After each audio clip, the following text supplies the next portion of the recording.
اب ہم بات کر رہے تھے کہ غیر قوموں کو لے کر ان دونوں گروپس کی، جو فریسیوں کے گروپ تھے ہلیل اور شمائے، ان دونوں کے کیا جو ہے وہ تنازع غیر قوموں کو لے کے جو تھاٹس تھیں اور جو سوچ تھی، تنازعات تھے، وہ کس ٹائپ کے، ان دونوں کی کیا رائے تھی.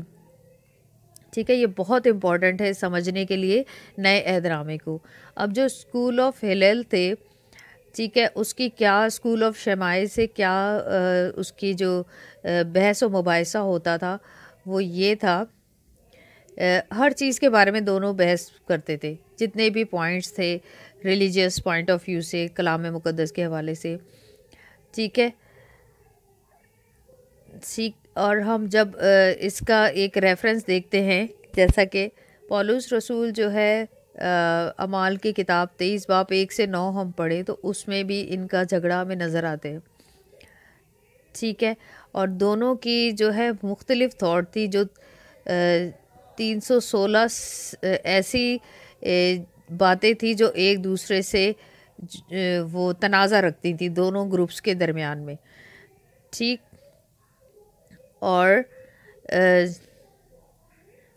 اکثر مسیح خداوند کے جب ہم دیکھتے ہیں، جب بحث ہوتی تھی فریسیوں سے، ٹھیک ہے، تو اس میں اس وقت ہمیں یہ صاف نظر نہیں آتا ہے. جب مسیح خداوند کا لکھا ہوا ہے کہ فریسیوں سے پکی اور فریسیوں سے بحث ہوئی، ٹھیک ہے، تو فریسی آ گئے مسیح یسوع کے، فریسی نے یہ کہا، فریسی نے، مسیح خداوند نے فریسیوں سے کہا. تو اس میں ہمیں اس وقت کلیئر نظر نہیں آ رہا کہ وہ کون سے والے، یعنی کہ ایک پوائنٹ جیسے کہ میں ابھی سمجھا رہی ہوں کہ ہلیل طبقہ تھا اور شمائی تھا، تو اس طرح لکھا ہوا تو نظر نہیں آتا، لیکن ان کی باتوں سے ہمیں پتہ چلتا ہے کہ مسیح خداوند کون سے والے کو زیادہ صحیح سمجھتے تھے.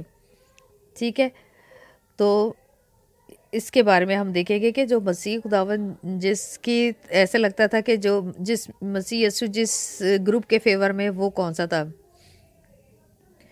ٹھیک ہے، ہمیں کسی نہ کسی آرگومنٹ کے ذریعے جو ہے وہ پتہ لگتا رہتا ہے. جب ہم مسیح خداوند کے ساتھ جو بحث و مباحثہ ان فریسیوں کی ہوتی تھی، اس میں جب ہم آرگیومنٹس پر غور کرتے ہیں تو زیادہ تر مسیح یسوع کی کس سے بحث ہوتی تھی؟ جو اسکول آف شمائی تھے. ٹھیک ہے، اسکول آف شمائی تھے. تو اور مسیح یسوع کے جو جوابات ہوتے تھے، جب ہم دیکھتے ہیں کہ وہ زیادہ تر جو ہے وہ اسکول آف جو ہلیل تھے ان سے ملتے تھے. مسیح یسوع کی جو تھاٹس تھی وہ ان سے تھی، اور اسکول آف شمائی کے فریسی جو تھے ان سے زیادہ تر بحث ہوتی. اچھا، جو ابھی ہم بات کر رہے تھے غیر قوموں کی، تو یہ ایک بہت بڑا اور امپورٹنٹ ایشو تھا دونوں اسکولز کے بیچ میں، یعنی کہ ہلیل اور شمائی جو دونوں فریسی کے گروپس تھے، ان کے بہت بڑا ایشو تھا، خاص طور پہ ایسے لوگوں کے بارے میں جو غیر قوم سے تعلق رکھتے تھے لیکن وہ خدا سے ڈرتے تھے، جن کو کہا جاتا تھا یرے ہا شمائم، یعنی کہ گاڈ فیئرر لوگ تھے.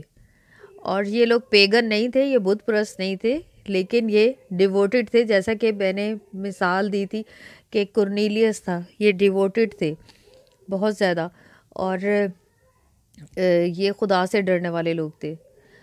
تو جو اسکول آف ہلیل ہے ان کا کہنا تھا کہ وہ ایسے لوگوں کو ریسیو کرنے میں آگے تھے، یعنی کہ جو خدا سے ڈرتے، وہ کہتے تھے کہ خدا سے تو ڈرتے ہیں، وہ ایسے غیر قوموں کے ایسے لوگوں کو ریسیو کر لیتے تھے.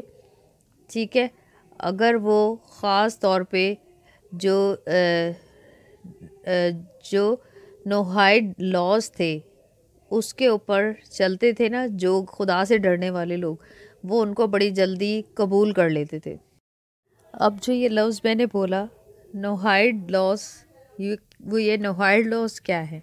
جو بزرگ نوح کے زمانے میں جو 7 خاص باتوں کا دھیان کیا جاتا تھا، ٹھیک ہے، ایک کمانڈ کی طرح، کہ خدا کے حکم کی طرح، جو 7 باتوں کا جو خداوند کے حکم میں ہی شامل ہے، خیال کیا جاتا تھا نوح کے زمانے میں. ان میں سے ایک تو بلیسفیمی، یعنی کہ خداوند کے خلاف کوئی بات نہیں کہنی، آئیڈلٹری، ٹھیک ہے، بت پرستی، یعنی کہ بتوں کے آگے جھکنا غیر معبود کے آگے، اڈلٹری یعنی زناکاری، بلڈ شیڈ یعنی قتل و غارت، تھیفٹ چوری، اور ایٹنگ دا بلڈ صحیح ہے آف دا لیونگ اینیمل یعنی کہ جو جانوروں کا خون کھانے والی بات تھی۔ نوح کے زمانے میں یہ 7 باتوں پہ بہت زیادہ زور تھا کہ یہ نہیں کرنا، یہ نہیں کرنا، ٹھیک ہے۔ تو بتانے کا مقصد یہ ہے کہ نوحائیڈ لا وہ قانون کہلاتے ہیں یعنی کہ جس پہ غیر قومیں کہہ سکتے ہیں کہ جو کہ نان جوئش قومیں بھی ان باتوں کا لحاظ کرتی ہیں، ٹھیک ہے۔ وہ ایسی نان جوئش قوم جو کہ بت پرست نہیں تھی، ٹھیک ہے، لیکن وہ خدا سے ڈرتے تھے لوگ، اور وہ ان جو سیم جو نوح کے زمانے کے جو قانون تھے اور جو ہے اس پہ وہ بھی بلیو کرتے تھے، اس پہ یہودی بھی بلیو کرتے تھے ایسی باتوں پہ۔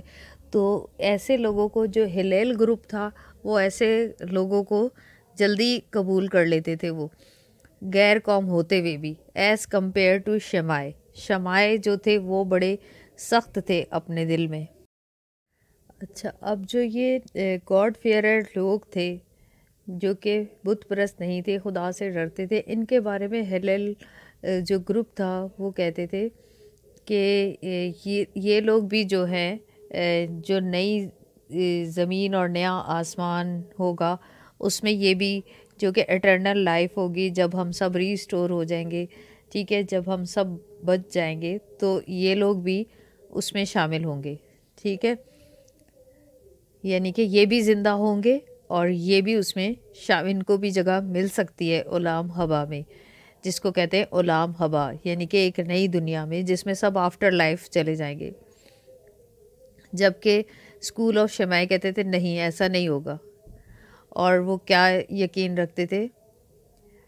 وہ کہتے تھے کہ ان کو پہلے یہودی ہونا ضرور ہے۔ وہ کیسے؟ سرکمسیشن ہوگی تو یہ یہودی کہلائیں گے، جیسا کہ ہم اعمال کی کتاب 15 باب اور اس کی پہلی آیت میں پڑھتے ہیں۔ تو جو شمائے گروپ تھا اس کا یہ تھاٹ تھی غیر قوموں کے لیے، جبکہ ہلیل گروپ جو تھا اس کی یہ تھاٹ تھی کہ نہیں، یہ لوگ بھی بچ سکتے ہیں، یہ بھی ریسٹور ہو سکتے ہیں، یہ بھی نیا آسمان اور نئی زمین میں جا سکتے ہیں، ان کے لیے بھی جو ہے آفٹر لائف ایٹرنل زندگی ان کی بھی ریسٹور ہو سکتی ہے۔ جبکہ شمائے گروپ کہتا تھا نہیں، یہ جب تک سیو نہیں ہو سکتے، یہ جب تک نہیں بچ سکتے جب تک کہ یہ ختنہ نہیں کروائیں گے۔ ہم اعمال کی کتاب اس کے 15 باب میں بحث دیکھتے ہیں جب شاگردوں کی، ٹھیک ہے، اور فریسیوں کی اور فقیوں کی، کہ وہ کون سے والے فریسی تھے۔ اب سمجھ میں آئی کہ وہ کون سے والے تھے۔ وہ شمائی گروپ سے تعلق رکھتے تھے، جو کہ پولس رسول اور پطرس رسول ان سب سے آ کر جن کی بحث ہو رہی تھی، ٹھیک ہے۔